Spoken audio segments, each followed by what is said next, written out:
So what's going on? What's going on? Well, last year I wrote my book, Bipolar Awakenings, and it was kind of like my Bible, you might say.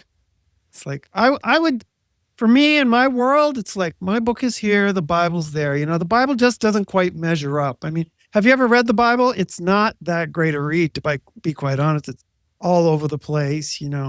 Leviticus is just a nightmare. So I wrote my book last year. It was really important for me to get that out. It was really the culmination of what's been an 18-year process of research and development for the most part. This work started with my wife's nieces and studying the Soteria House approach, where people were just compassionate and being with people as opposed to doing something to them. And then I brought in experience related to spiritual emergency, which is how I defined my experience, because I was only in the hospital for 4 days. That's the first videos I tell on YouTube were about my hospitalization. And I started to go deeper into the pioneering psychologists around this stuff, R.D. Lang, Lauren Mosher, and on my side, the transpersonal world, Stan Groff and the spiritual emergency stuff. And those were the videos I was putting up, 2007, 2008, 2009, 2010, this kind of thing. But trying to get to a place where I felt like I had a really tangible program for people who were already medicated, because the Soteria House program was good for people in a first break psychosis where they didn't know what was going on. Nobody knew what was going on with them. They hadn't been pathologized or traumatized by psychiatry. And you could just support them. And apparently 85% of the time they would come through. They would come through this thing in about 6 days. But that didn't work for people who had had multiple episodes, that wasn't working. And so I was like, well, can something be done there? And then I started to look at Stan Groff's holotropic breath work and started to toy with that to a certain degree, and had a few voluntary clients where we did breath work early on. And one of my nieces went into a spontaneous breathwork process during her psychosis. And that's what had stimulated Groff in the beginning to start experimenting with breathwork, because he saw in the hospitals that sometimes people spontaneously went into periods of accelerated breathing, which were stimulated by an accelerated heartbeat. So the person out of nowhere, their heart would start accelerating and they would start to be, why were they breathing so hard? It's because their heart was really asking for more oxygen to keep the system going. But he noticed that people would get better or seem to improve after these situations. So once they banned LSD therapy, that's where he went, and he started to do an experiment with the breath work. And I started to see that was having some positive impacts with the volunteers, or the people I was volunteering with as well. But we weren't totally over the hump. It was really chaotic work. I was an English teacher, and I'd have to drop everything I was doing and cancel all my English classes and go volunteer to work with this person. And then their family would be angry with us, and it was total chaos. So it took a long time to come up with a good structured approach.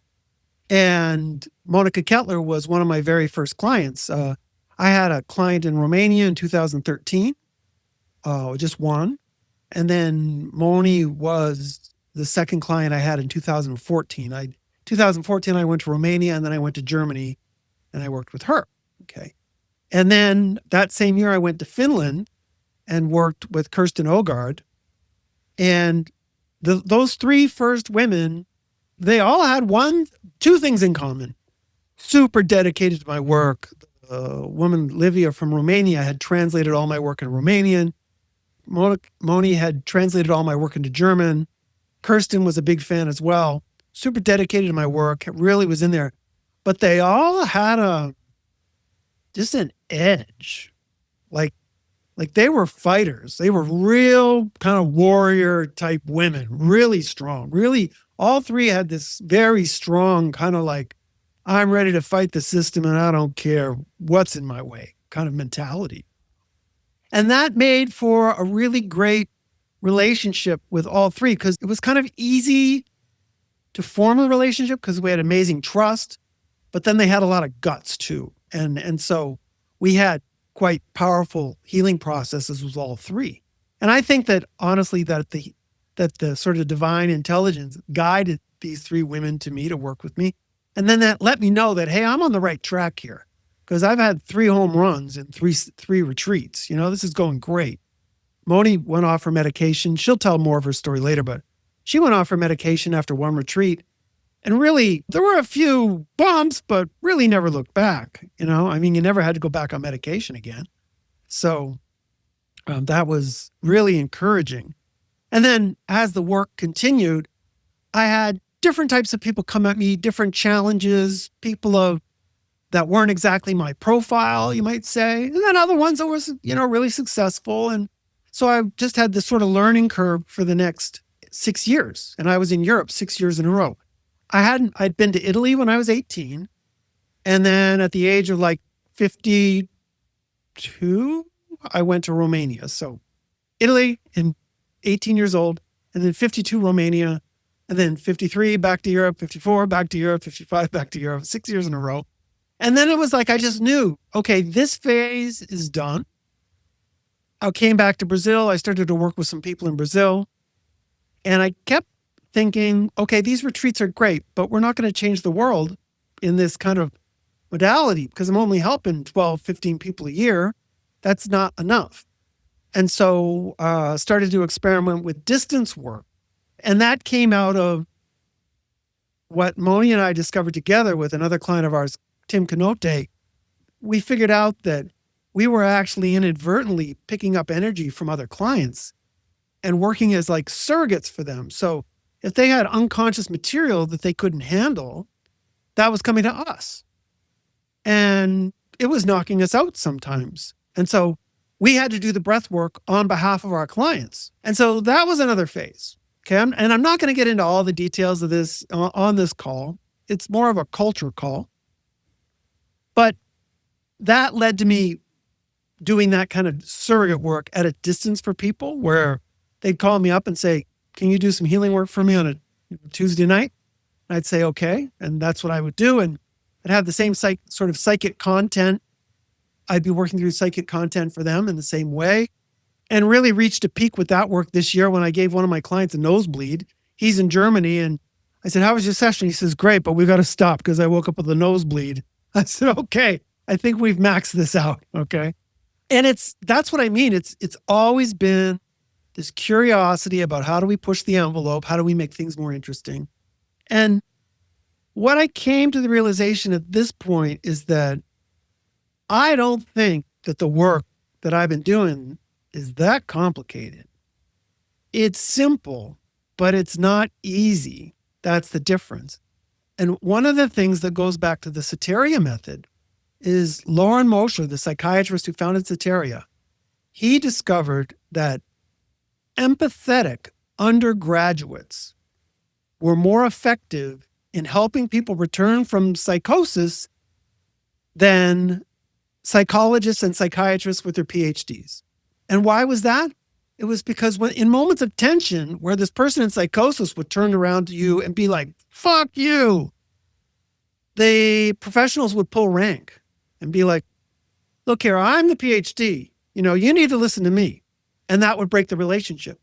But the empathetic people who had no education in this area would be like, come on, man, sit down, relax, and form that bond.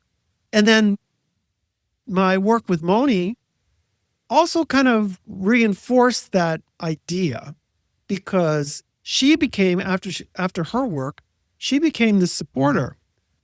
But one thing, because I was doing Groff training where I'm learning to be a certified holotropic breathwork facilitator at the same time that I'm doing these retreats. So I wasn't entirely certified when I started doing the retreats. And then Moni was learning from me. And what I learned in the certification was that actually I felt more comfortable with Moni as a supporter and potential facilitator than I did with a lot of people who were getting certified. And I thought to myself, you know what? I don't think that being a certified holotropic breathwork facilitator is as much about the training as it is about the person. And the best analogy I could come up with is related to dance. if someone's a great dancer, they don't need one lesson, maybe to pick up a particular step or what, but if they got rhythm, they got rhythm. If you've got a terrible dancer and you give them 100 lessons, they're probably still going to be pretty terrible at the end of the whole thing. And that's what I was seeing in the certification, that people who had a certain social awkwardness, physical awkward, if you're awkward, you're not a great facilitator. But if you're the kind of person that can flow with things, you don't need a whole lot of training. And I also realized that on our certification, we weren't being trained for the most difficult parts of this work, which is when somebody projects their experience and they want to escape the process. That we were trained in how to screen people out for that kind of thing, but we weren't being trained for when the shit hits the fan. And that really hit me like, wow, like when somebody wants to run out of the room, we weren't given any training on how to do that. We would talk to our trainers in an informal way and say, well, what happens if this happens? Or we could watch what goes on when someone creates some difficulties. But it was a challenge, you know? But it made me realize that I thought that the intellectual aspect of what we were dealing with could be taught online. And then I started to go through my videos and think about what was missing.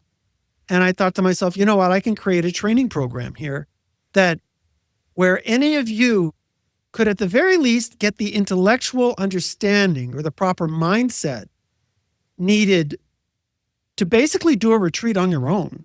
If you had the right person with you, if you had that study in place.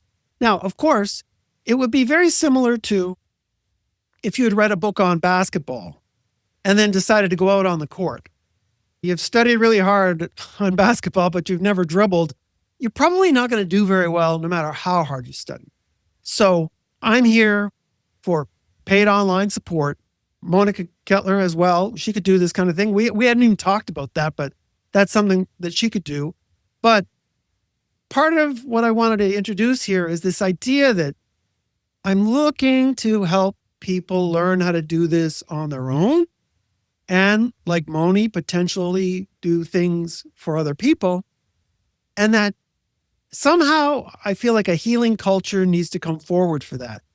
And I know this work isn't going to be for everybody. And if you've been medicated for 20 years, you know, it's a tough go. I won't say it's not. But I had a podcast with Jose Hoekstra last week. And she was talking about genuine processes of healing that she had been through that left her feeling more peaceful, more at ease, improving her relationships with her kids, even though she's still medicated, even though she's still got a disorder of some kind. But she was able to heal. And I just think that in the peer support movement, there's a lot of conversation around human rights and fighting for your rights.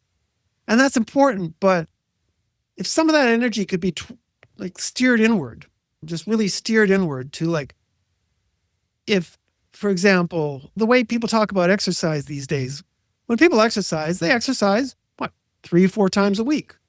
Well, why wouldn't you want to work on your own emotional well-being 3 or 4 times a week for a few hours? And speaking personally, I work on my emotional well-being, particularly this year, almost every day for like an hour to 2 hours. And it comes spontaneously because what happens is I wake up in the morning and I will feel like shit. And it comes out of nowhere. I'm like, where is this coming from? I don't know. And I'll stay in my bed and I'll work through what is clearly rooted in my infancy. It's rooted in my childhood. And I'll have these jerking motions that will come up, the snapping that will happen. Sometimes it's at the hips, sometimes it's at the heart. Once it was the head, like I was like the exorcist. The other night I just went, and I'm like, what is that? Where is this coming from? But this is all moving towards healing. And I know that because the emotions that I would feel, as soon as that snap happened, would dissipate. It's like whatever that thing I was focused on was gone.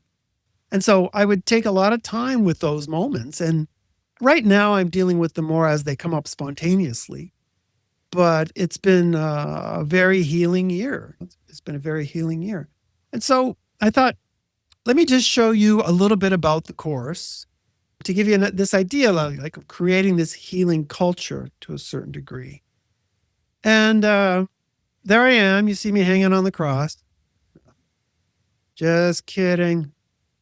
But It's not a bad little app we got here. This is on my Wix website. And what you can do is you can take this app into full screen mode.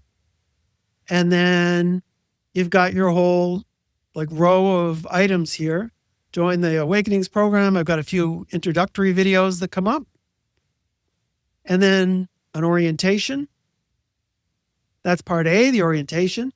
And with every part, there's videos to watch. And some of them are videos you've already seen, but I've given them full upgrades. Every video has had an upgrade for 2025. So I've added live video as opposed to images, and I've improved the sound quality and added captions. If you've seen videos, you can skip forward like, oh, I've already seen this, or you can speed them up. And then I've added quizzes to make sure you're getting the key ideas. For example, in the orientation, I talk about the importance of psychiatry, psychology, shamanism, and the peer support movement. All four are important in our approach, okay? Then as we go, I give my background, especially for people who don't know me, and a few basic concepts like what is transpersonal psychology. And for some of that stuff, I've added some AI speakers. Like there's certain parts of my book that I've just taken verbatim right out of my book. And so what is psychology is one of those things. So I have Liz here. So this is Liz. And so she reads a few parts of the book. Okay, so then we go to part C, which is about you. And again, we bring up spiritual experiences, the work of David Lukoff, who focused on spiritual emergency. And then some surveys where I ask you to fill in surveys related to, for example, your spiritual experiences. And these surveys are based on forms that I've been given to clients for the last 5 or 6 years, where I really get a full picture of their process. Because one of the things I learned over the years is if I read their process and I don't understand their process, then it's not a good idea for me to work with them, because something is so blocked that they're not either being honest with me or honest with themselves. So, for example, if someone comes to me and says, people tell me I've got schizophrenia, but I'm perfectly fine. The only problem is I have somebody following me all around the neighborhood every day. I can't work with somebody like that. They don't have introspection to be able to understand that they do have a kind of disorder that can be worked through, that has many spiritual aspects to it. Like encounters with angels or helping spirits. Like, it doesn't matter whether angels or helping spirits exist, but if that's your experience in that moment, that needs to be recognized and validated, right? And so we go through about you and some surveys there.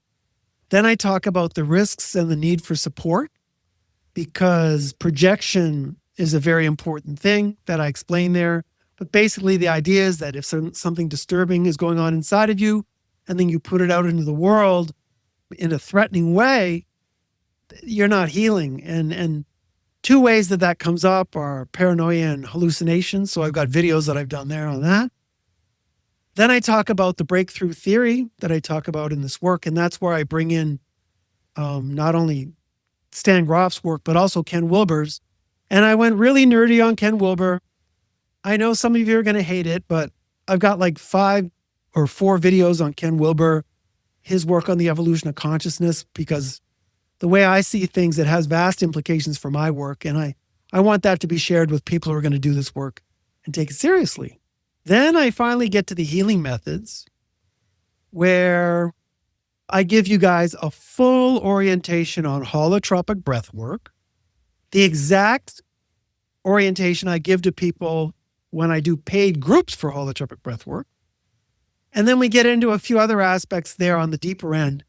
One is birth trauma. Again, I bring Elizabeth back to explain that because it comes right from my book. And with birth trauma, it's a big part of everybody's experience, I think. I've been through a few birth trauma experiences of my own, and it's something that's never recognized in mainstream psychology, never. And psychiatry, especially psychiatry. Then I talk about the innovations in my work, the distance work and whatnot. And then we finish off with the actual practice of conscious emotional clearing. And that's one of the techniques I use with people at a distance, where they're really using the techniques of holotropic breathwork for self-expression, primal vocalization, movement, but working on their conscious mind. Okay, working on the conscious mind. And then we wrap up with what I call the launch pad. And the launch pad is where do we go next? And basically, I share a chapter from the book by another AI avatar named Tyler. And he talks about the difference between what I see as tribal shamanism, new age shamanism, and quantum shamanism.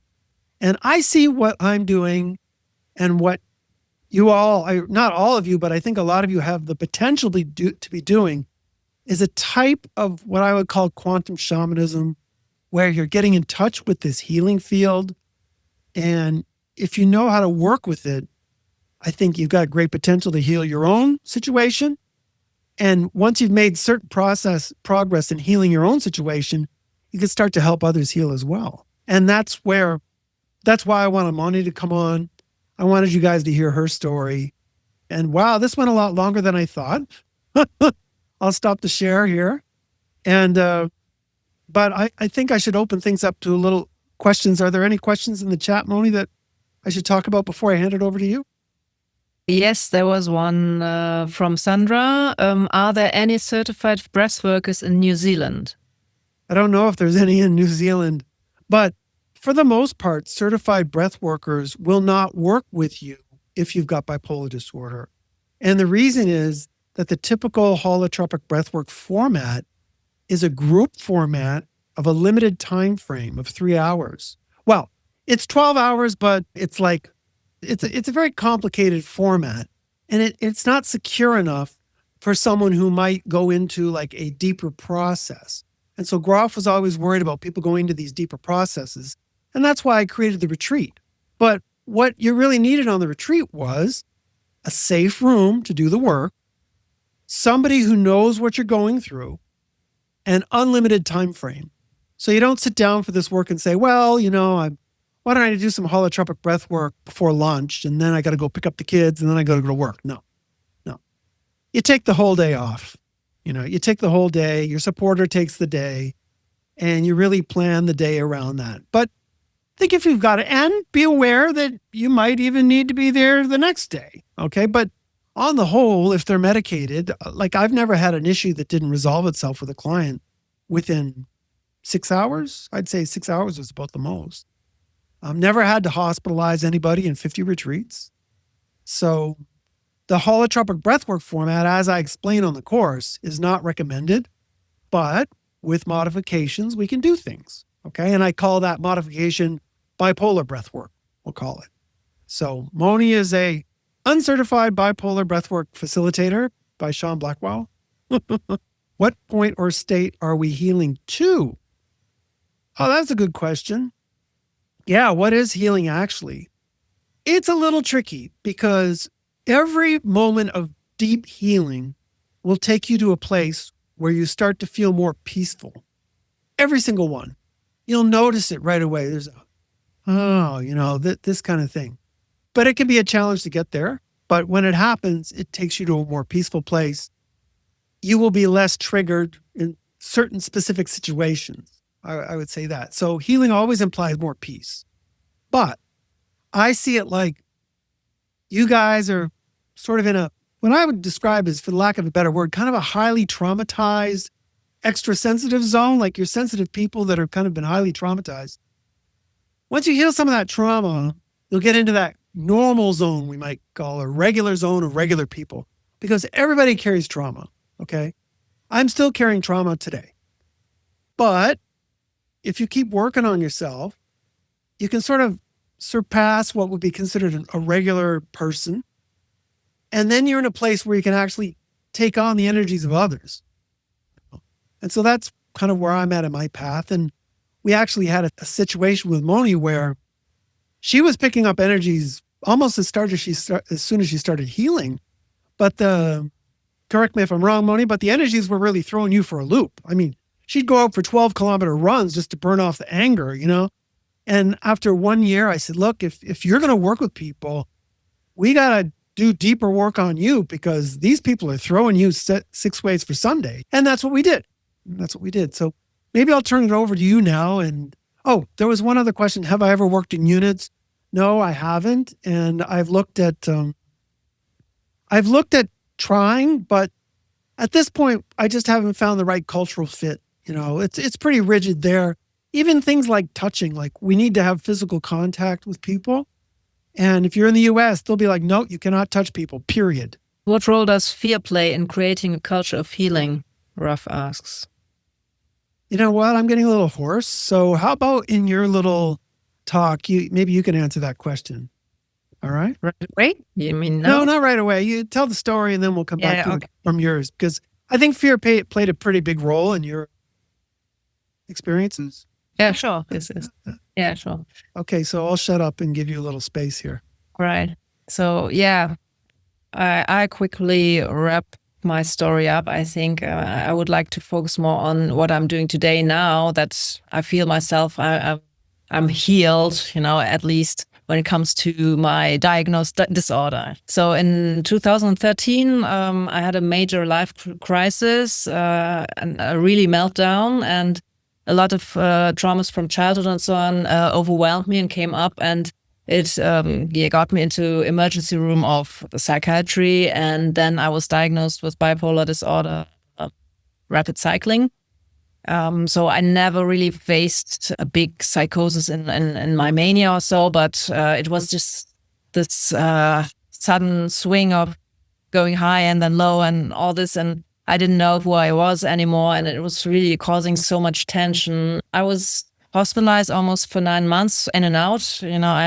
I had so many medications on me, and 3 of them almost killed me, and all the side effects and everything really made it even worse for me. I think from nowadays view, if I was treated in a different way, if I had met Sean earlier or so, I think a lot of these painful experiences wouldn't have happened. But on the other hand, I'm very happy for that, because nowadays I really can see and can feel much more with my clients who come to me when they are diagnosed and on medication and so on all the psychiatry stuff, because a lot of the things that want to be healed is the psychiatry trauma itself, because many face that, and they are traumatized just by that. And so I have the feeling that I'm more prepared because of my own experience.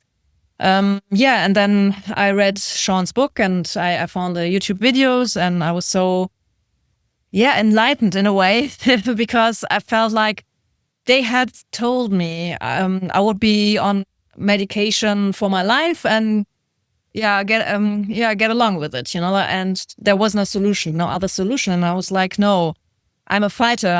I come from karate, and so I was karate in the sport, competition sport.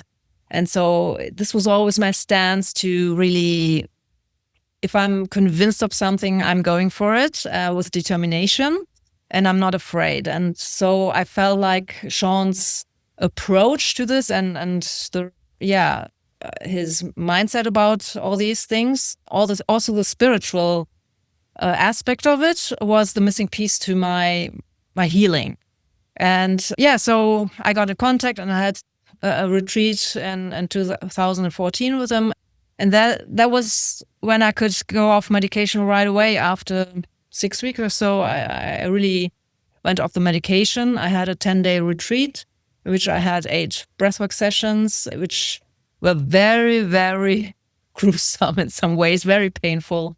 And challenged me a lot, but I saw everything like a competition. And so, I was like, what can be worse than being, medicated for life? There was nothing worse to me. So I really... I just wanted to step in and just say, she scared me every single day. I went to bed worried every night. I woke up worried every day. It was incredible. I'll just leave it at that.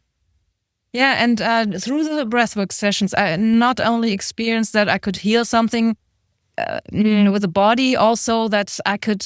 Well, I saw that I experienced that I had the capability of connecting to the spiritual realm in a very vivid way. I have strong visions when I go there. And I can really get a lot of information for me from that realm, and which helps me. And so it was very beneficial for my retreat to have all these insights also in a visual way. And so well, after that healing retreat, I felt like, okay, I want to do something with that. And I felt like more people in my situation should know about this work and should experience this work. And so I engaged myself more with it. And so the next year in 2015, I was the one organizing retreats for Sean and his clients in near Bonn, in Germany. So clients from all Europe came to one house that I rented, and then we had them there, for each retreat. And I was able, and I was happy to experience the work and get involved into the work, and could train there. So and I really learned a lot about being a facilitator, being with the client in the same boat, so to speak, and hold the space and be there when the fear is there. And now I'm getting to the fear, which is in a very important way. Fear is only very tough or unbearable if you feel alone or not safe. So the facilitator or someone who's with you while you go and face your fear helps you to get through the fear, because there is this trust, the space, there's someone there, to be with you. And it's just someone who needs to be present. It's this really, this is what I experience every time in my work with clients, that if you have a good relationship, a trustful relationship with the client can open up to their fears without getting lost in the fear, So, I don't know if that answers your question, but that's my experience with fear. Yeah. If I could just add too, that on the flip side, if the relationship turns and becomes antagonistic, that can lead to the projection of the fears, and issues can start to come up. And that did happen with me with one particular client, where we lost our relationship in the process. And next thing you know, he was projecting. And it was a really difficult situation for both of us. So that having that warm bond, to have somebody by your side, is essential if you're going into non-ordinary states like breathwork type of work. You can work alone in conscious material, and we do that with conscious emotional clearing. But if you're going to go into non-ordinary states, you've got to have somebody with you, or they don't have to have a lot of expertise, but you've got to have a warm relationship with them, and they need to know what you're doing. You need to know what we're doing too. Okay. Yeah, that's true. Yeah. So, so after working with Sean and his clients for several years, I decided for myself, I wanted to have my practice on my own to support clients, especially with psychosis and traumas and so on, these kinds of disorders or problems. And so there was one thing that was missing for me in the holotropic breathwork approach, is the part where it comes to the integration of all these retreats and these experiences, because you have to bring that into your life, right? And it's like a transferring into your life. And what do you do with it, And so I was looking for answers, and I found these answers in my Gestalt therapy education. I went into an integrative Gestalt therapy institution, because the Gestalt therapy approach is very compatible with breathwork. So I combined these two approaches together. So I use Gestalt therapy first to build a bond, very quickly, because Gestalt therapy is a relationship-based therapy. and everything that disturbs the relationship between me and the client is a topic of the client in first place, because they project, of course, and so we can work through it. And then I work with the body anyways. I really focus on the body. Even in my Gestalt therapy, I'm body focused. I also have a body therapy education to learn more about, reading the body and so on. And so, then the next step is to go slowly into the breathwork process, so they get the trust in the work, and letting go of the mind, the rational mind, and so on. So I start with using short sessions, and then I go into the full breathwork session when they feel ready. So it's a step-by-step approach, a little bit like this. And then afterwards, we also integrate these things. So that's what I do here in my own practice, and it works very well.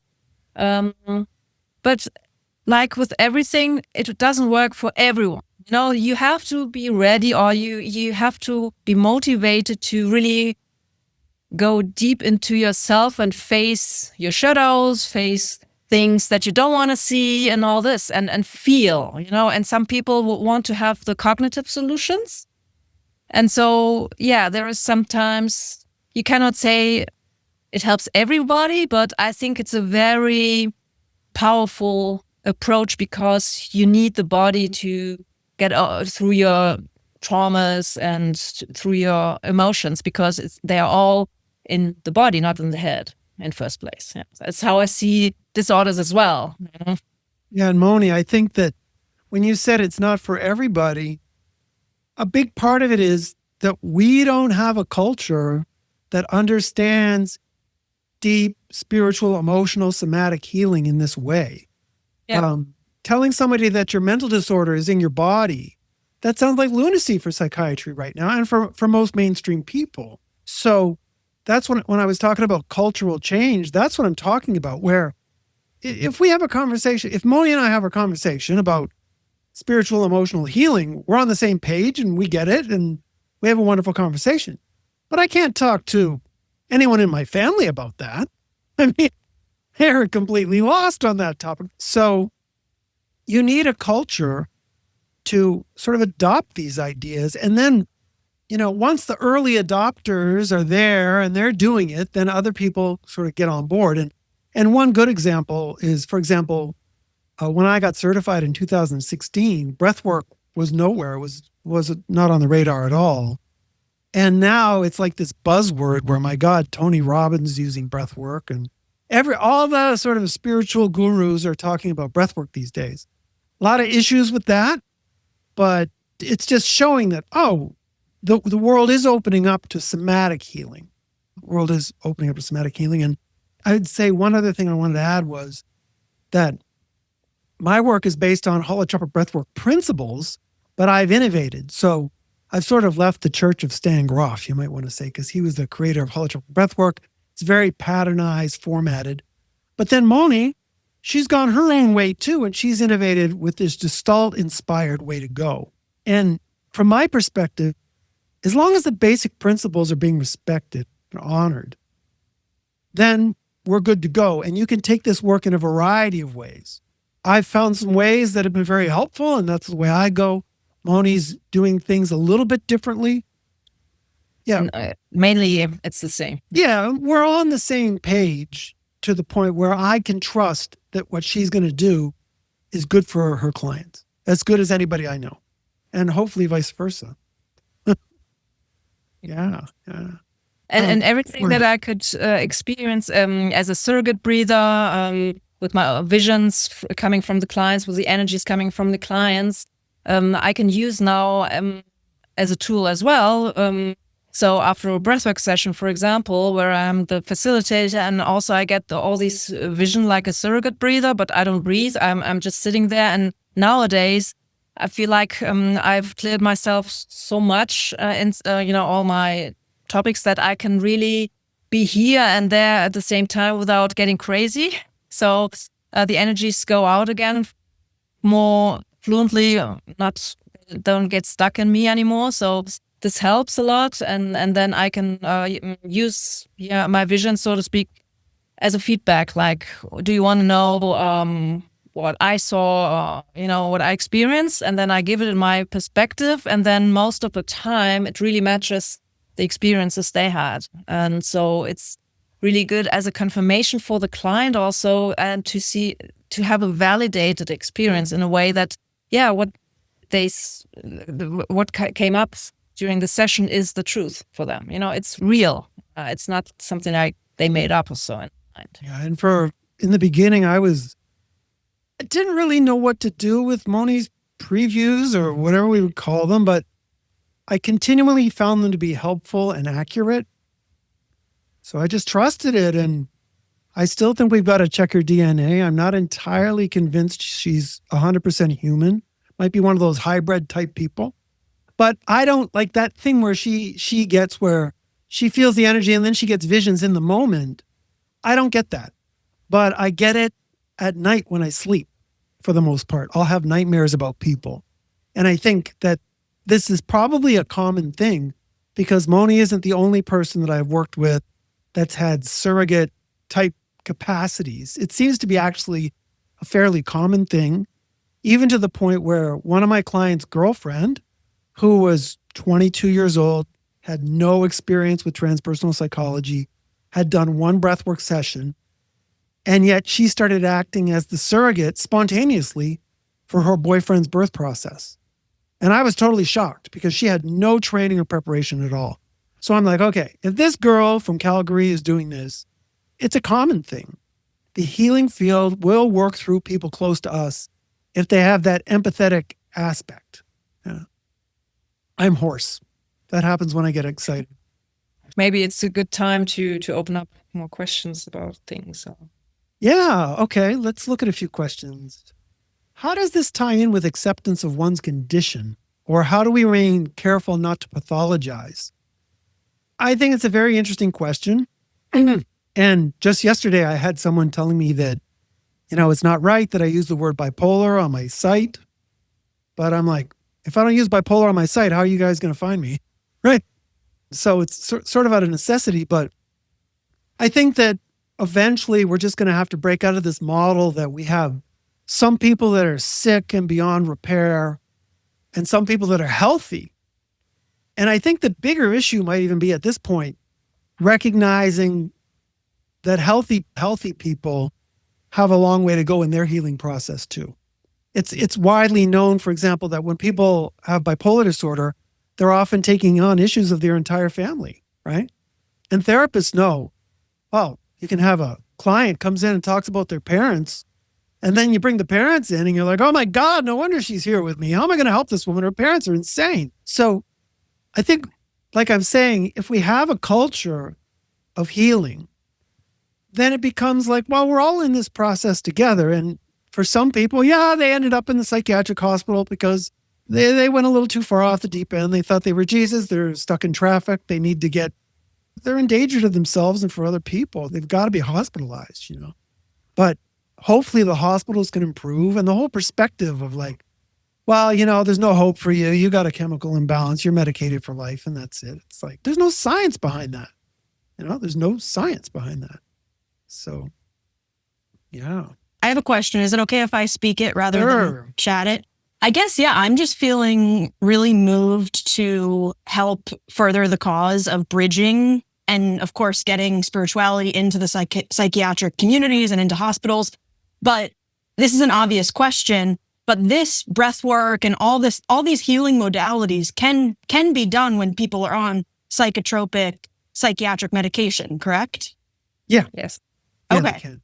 Cool. Because I really want to, I just think that's a huge, I feel like a lot of people, especially who have diagnoses, look at the world in a very black and white, this or that. And I really want to bring in people and connect people that you can do it all. You can be on traditional, air quotes, around traditional medication, but also do, air quotes, alternative stuff.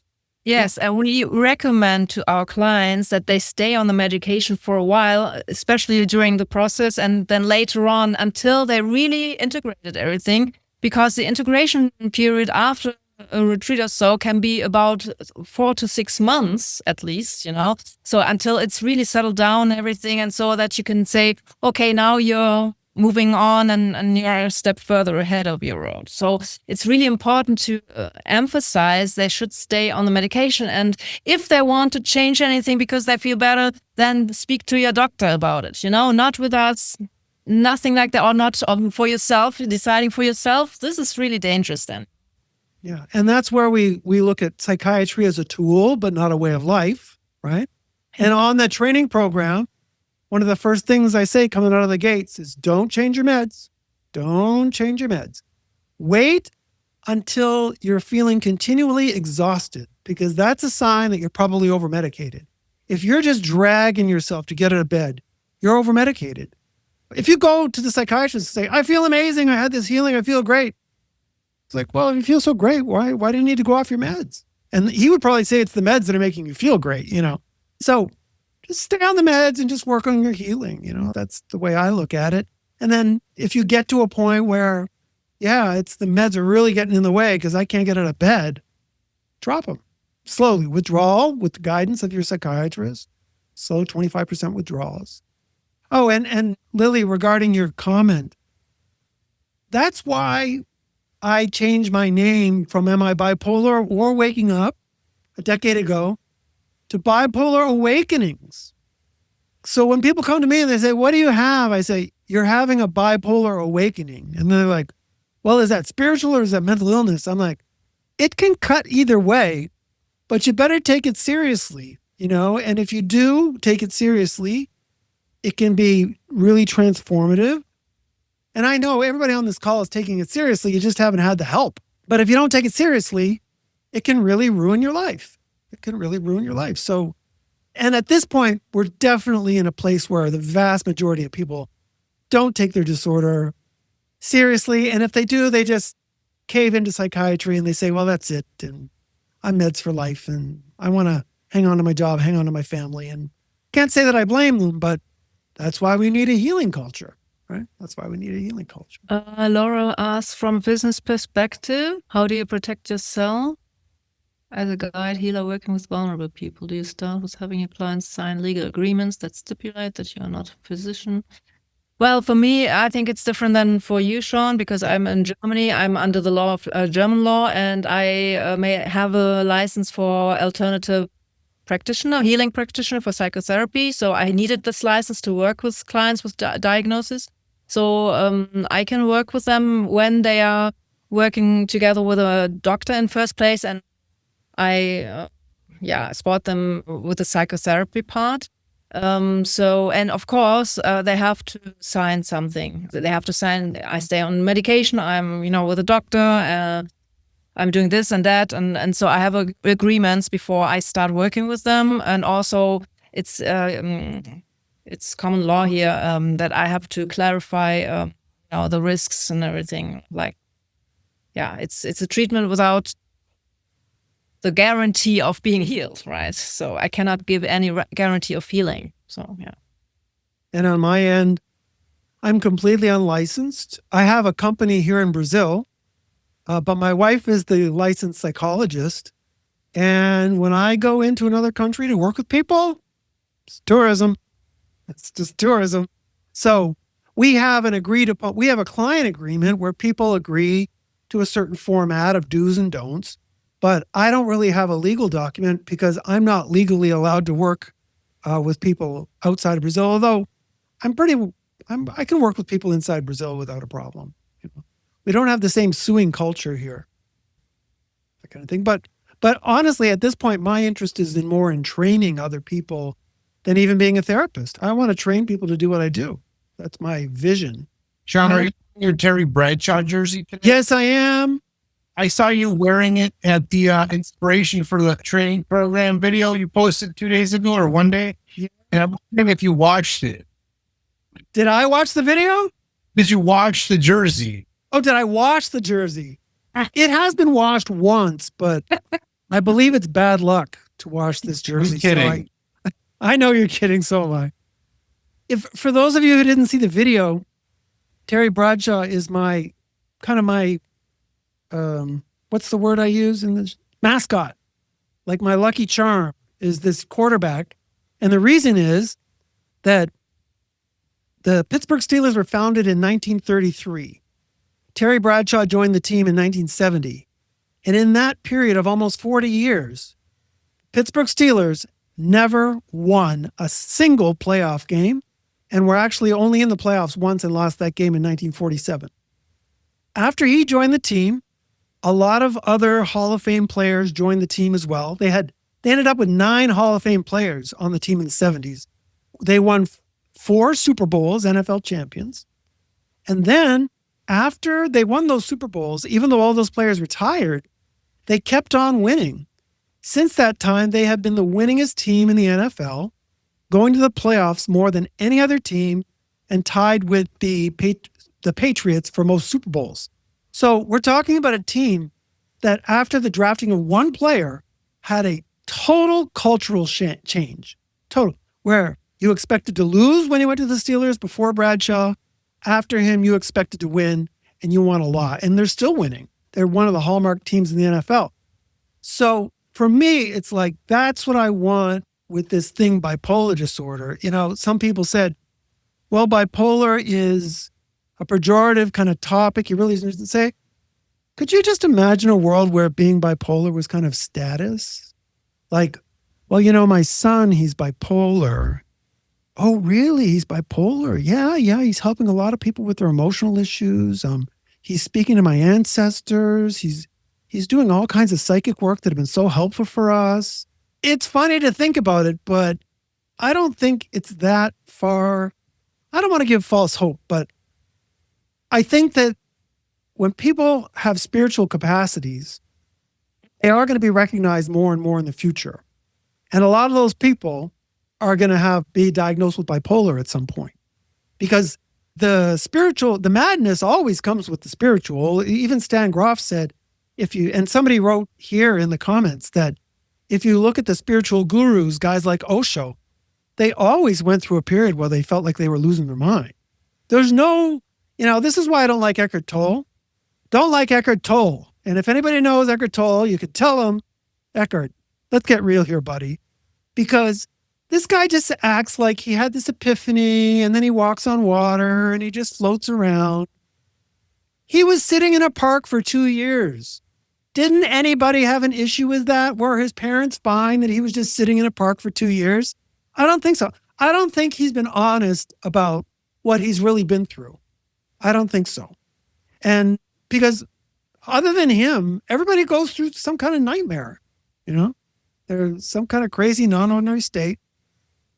What about overlaps with other conditions like ADHD? Well, in the case of ADHD, what I've seen so far is that quite a few people are diagnosed early with ADHD, and then they get the bipolar diagnosis later on. I think that this healing process can help with ADHD. There is a certain other kind of disorder like OCD, obsessive compulsive disorder, and dissociation, where it's more about really grabbing control and being in control. And bipolar is not really like that, because in bipolar, you're off into a non-ordinary state. But when you've got one of these disorders where you really got to be in control, they have a hard time letting go in holotropic breath work, bipolar breath work. LSD therapy, the same situation. These people have a hard time letting go of control. So, and I've worked with people, one guy in particular with OCD, we've had a pretty hard time. It hasn't been easy, but for some reason, even though the work has not been successful with him, we're still in touch 10 years later. We still talk, we still work together once in a while, and we're still friends. So we both feel like there's something to our relationship that is still to be explored. Okay, other questions? Yeah. So, Laura, hi. Hi. So thank you so much. I just want to thank you, first of all, Sean, for hosting this free webinar. I think it's fantastic. And I fully intend to read your book. And I love that you are connecting dots and that you are bringing people together in these thoughtful conversations that really need to be had to move the dial forward. So incredibly important. Nice. Even if we're starting from different places, that we're coming together to try to just even think of new lexicon, language that can be compatible, and recognize that a lot of times we're all saying pretty much the same stuff, but we're using different words, and we're calling it different things. And some of these terms are medical and some of them are spiritual. And so I just like to say that, I feel like this is very much working to accommodate psychiatry. I myself am a lifelong seeker of spiritual truth. So I basically came out of the womb as somebody who was countercultural, who looked around at my family and saw a lot of things that were like generational trauma was happening and different things, just lots of cultural conditioning, and never really fit in and didn't understand why I didn't. But went along and, learned by watching, for example, somebody at my high school who was super popular. She had a certain walk. She walked like a Barbie doll. So I walked like her, you know what I mean? And just tried to learn how to fit in and blend in. And then had, really a profoundly transformative experience where I saw Jesus standing in front of an open door that led to just pitch black darkness behind him. And in that moment, it was such a watershed moment for me, because I could sense the presence of spiritual energy in a way that I had my whole life, but it was like the most pinnacle kind of experience, very transformative. And I literally felt things like darkness and evil kind of things peel away from me in that moment. I've walked out of religion to a higher, more ascended plane of consciousness where I feel like I'm walking in two worlds simultaneously over many, many years. To me, walking through, having my spiritual awakening lead me through the mental health care system was really eye-opening, but I always felt like the visitor. And I always felt like I was kind of on the outside, kind of just watching. And I'm a writer, I'm an artist, I'm a musician, I'm a creative. And I think that's the kind of person that's required to challenge some of these very deeply conditioned norms. But I'd love to see how, we could talk a little bit more about not just kind of placating and accommodating psychiatry with using these more biomedical labels like bipolar, which is really a pejorative. I mean, it's very stigmatizing, but to continue to incorporate it, but to also recognize that we are literally spiritual beings having a human experience on this planet. We all are, and we're all at different stages of awareness of that, being led into deeper layers of spiritual truth. So I do definitely believe in a divine creator who loves us all and is non-oppressive, and is allowing us to take some sense of ownership so that we don't feel like meat puppets, basically, otherwise we would. Taking some ownership and being agents of change who are proactively feeling like we're working toward divine unity, and a higher level of consciousness. So I'm wondering if you can kind of speak to that a bit. Yeah, well, I like the word you used a lot was ownership, which I think is really important, because when you look at, and this is how psychiatry will look at spiritual healing too, is historically through the religions, healing has always been about a superior person, like a pastor, a priest, a shaman, and turning over your power to them for them to do the healing for you. The religious orientation puts the person with the problem in a very passive position, you'd say. And the work that Stan Groff started really with him was like, no, you have an inner healer. You need to work on your process. And then the only tricky part was that when we actually started to do the work, actually some of the healing was coming through me too. So, and that became like blasphemy. I couldn't even talk to my trainers about it because they would say, well, that's you being the guru. You're putting yourself a little bit higher. It's like, no, you don't understand. It's like, I'm just working through this material as if it were my own. And it's being sent to me by this higher power. And that's it. But, and we've had clients. I remember one we worked with depression. And Moni, I don't know. I think she was told in the middle of the retreat like, hey, you can't give all your material to Moni. You've got to do your part too. Francesca, you've got to do your part. So you can't show up and just think someone's going to do this for you.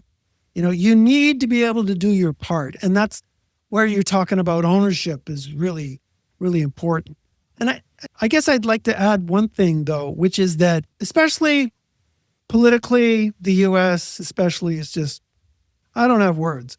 But there is this thing on the woke left about getting deeply offended when somebody just doesn't use the language that we find to be the ethically correct language.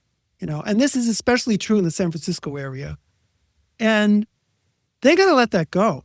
It's like sometimes we're just struggling with the language we've got. It doesn't mean that, we're some horrible person because we use a word like bipolar or we say someone's crazy and then all of a sudden it's like, oh my God, like if you watch the old Seinfeld show, my goodness, every single episode. What are you, crazy? Are you nuts? Have you gone insane? That's their whole show. Nuts, crazy, insane. Are you nuts? Are you crazy? Are you insane? We didn't think anything of it. It was the 90s and it's better, to steer away from that language. But, we got to relax a little bit around that stuff, and because if we don't, then people who really care about this stuff in the postmodern, in the peer support movement, for example, they're just going to be fighting with themselves all the time. Well, I'm not comfortable with this language. I'm not comfortable with that language. It's like, we're here to heal. Let's just heal. Okay. You piss me off sometimes, but we're on the same page. That's kind of the way I look at it anyways. Thank you for that. Excuse me. Thank you for that. I agree with you. And I definitely think that we need to give each other space and grace. And we need to recognize that, new language and new meanings of language needs to be incorporated into the future of how we address these issues and work through it to a higher level of understanding and compassion, right? I will say that Stan Groff, to your point about taking a measure of responsibility and accountability in your own growth and all of that, not leaving it into the hands of a guru or a shaman or a priest, et cetera. Jesus said that same exact stuff. And I think a lot of the other spiritual greats, Muhammad and Buddha and all these people, they also said the same kind of stuff where, they were saying you need to recognize that the true transformation is an inner transformation. And that can't happen without doing a lot of inner work and, peeling back those layers of generational trauma and all of that kind of stuff that takes place, as well as recognizing that maybe perhaps not all spiritual energy is on our side. I think there's a lot to that as well. There is a darkness and we can see it, sense it. I think it is being abated. And I think we have a ton of reason to be very hopeful about the future of humanity. And I have nothing, I'm just full of hope. And I'm jazzed about the future because I think we're all on this beautiful growth continuum together. Nice. Thanks. Yeah. And I think I'm feeling compelled now, like I said, the research and development end is done with this work. I think I want to do more of these webinars and bring up different subjects and give you guys more space to express yourselves and understand that we're not going to agree on everything. It's just not going to happen. And that's okay. Oh, Famita had a question. If the meds cause a lot of somnolence, should we stop them? That word came up in a show I was watching the other day. Does anybody know what it means? It has to do with sleep. Famita, are you still there? Maybe she's gone to sleep. Yes, I'm here. Oh, is that is it making you drowsy or is it keeping you awake at night? No, it's causing me drowsiness. Very bad. It is. In my opinion, I think that's the one legitimate reason, like from the perspective of psychiatry, I would say the legitimate reason to go to your psychiatrist and like, look, I'm exhausted all the time. Can we reduce the medication a little bit? Make sure he feels in control. Make sure he feels he's in control, because if you're trying to take control, he's going to fight with you. If you say, I'm going to get off these meds, he's going to forget it. That's not going to happen. But if you just want to take it down a notch, I think you'll find a psychiatrist who will try. Yeah, it is 11:15, 11:30 in the night for me, and I am not taking my meds because I had to keep awake for this. Oh, well, thank you. I appreciate it. Yeah. Thanks. Okay. Well, nice that you could join us. It's great. Yeah. I got another question here. Good one. Had some great questions today, by the way. Is holotropic breathwork modality related to sound healing or working on the subtle body? Do you know the mechanism in which it works on the psyche? I would say absolutely that all breath work is working on what you might call the subtle body. I referred to it in my videos as subtle body, etheric body, chakra system, whatever you want to call it. We have a spiritual biology, for lack of a better word.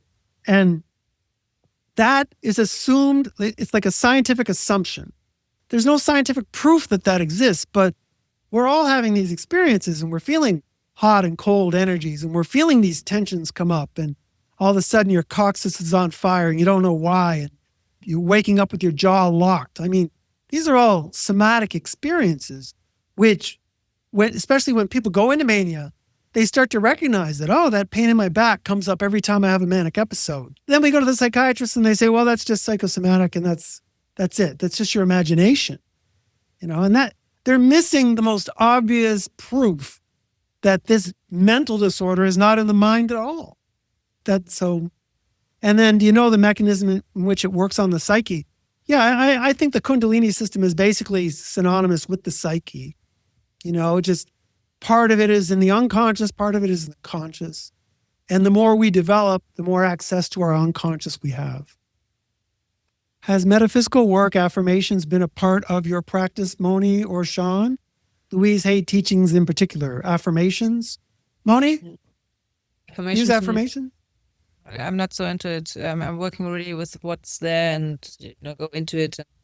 It comes, with what happens in the here and now. So I'm not into the concept of affirmations.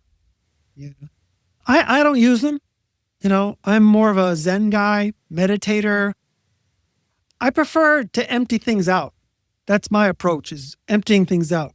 To me, an affirmation is more like putting something in, like you can do it, you can do it, you can do it. And it's probably got its place, but I'm just more of a let's clear out whatever's going on type of person. Shadow work. I'm big on the shadow work. I think we both are. Yeah. May I add something to that? Yeah, tomorrow. I'm Antonia. Yeah. So with Louise Hay, she also has emotional attachments. She has a list in her book, How to Heal My Life, a lot of affirmations, but there's also the issues in your tissues have an emotional attachment. So that can help you if you're going to become a facilitator of, bipolar awakenings. That book could actually help you identify the emotional attachment behind it, like anger stored in the liver. Right. Things like that. Well, what I experience in my work is that these things come up by the process. So it's like I don't need to search for it from the outside. It just comes from within. When the ego goes aside, you go into an expansive state of mind, consciousness. So I don't know if I understood you correctly, but so I'm working with what's coming up from the inside, from the cloud. Yes, I do it intuitively as well. Yes. To help people release the issues in their tissues. I'm a massage therapist, yoga instructor, but I've done thousands, helped people, but I don't have the education on the holotropic breath work. So, but for someone who's not intuitive enough to pick up on that book might help. She was asking specifically about that book or that author. Thank you.